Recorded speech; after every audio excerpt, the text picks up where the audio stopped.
CPM Wayanad ജില്ലാ secretary K. റഫീഖിനെ ഫോണിൽ വിളിച്ച് സംസാരിച്ച് നടൻ മമ്മൂട്ടി. വയനാട് ടൗൺഷിപ്പ് സന്ദർശനത്തിനിടെ റഫീഖിനോട് മാറി നിൽക്കാൻ ആവശ്യപ്പെട്ടത് വിവാദമായ പശ്ചാത്തലത്തിലാണ് മമ്മൂട്ടിയുടെ ഫോൺ കോൾ. അപമാനിക്കാൻ ഉദ്ദേശിച്ചായിരുന്നില്ല തൻ്റെ വാക്കുകളെന്ന് മമ്മൂട്ടി റഫീഖിനോട് പറഞ്ഞു. സ്വകാര്യമായി പറഞ്ഞ കാര്യമാണ്, അത് ഇത്രയും വലിയ വിവാദമാവുമെന്ന് കരുതിയില്ലെന്നും മമ്മൂട്ടി റഫീഖിനോട് പറഞ്ഞുവെന്നാണ് വിവരം. റഫീഖ് ഇതുവരെ പരസ്യപ്രതികരണത്തിന് തയ്യാറായിട്ടില്ല. സ്വകാര്യ സന്ദർശനത്തിനായിട്ടായിരുന്നു മമ്മൂട്ടി ടൗൺഷിപ്പിൽ എത്തിയത്.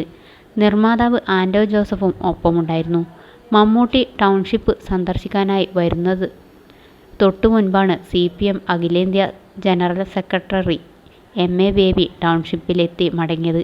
അതുകൊണ്ട് തന്നെ കെ. റഫീഖ് ഉൾപ്പെടെയുള്ള CPM നേതാക്കൾ നേരത്തെ തന്നെ ടൗൺഷിപ്പിൽ ഉണ്ടായിരുന്നു. ടൗൺഷിപ്പിലെ വിവിധയിടങ്ങൾ സന്ദർശിക്കുന്നതിനിടെയാണ് മമ്മൂട്ടി റഫീഖിനോട് നീരസം പ്രകടിപ്പിച്ചത്.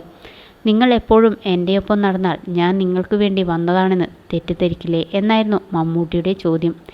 ഇതിനെതിരെ കടുത്ത സൈബർ ആക്രമണമാണ് മമ്മൂട്ടിക്കെതിരെ സാമൂഹിക മാധ്യമങ്ങളിലുണ്ടായിരിക്കുന്നത്.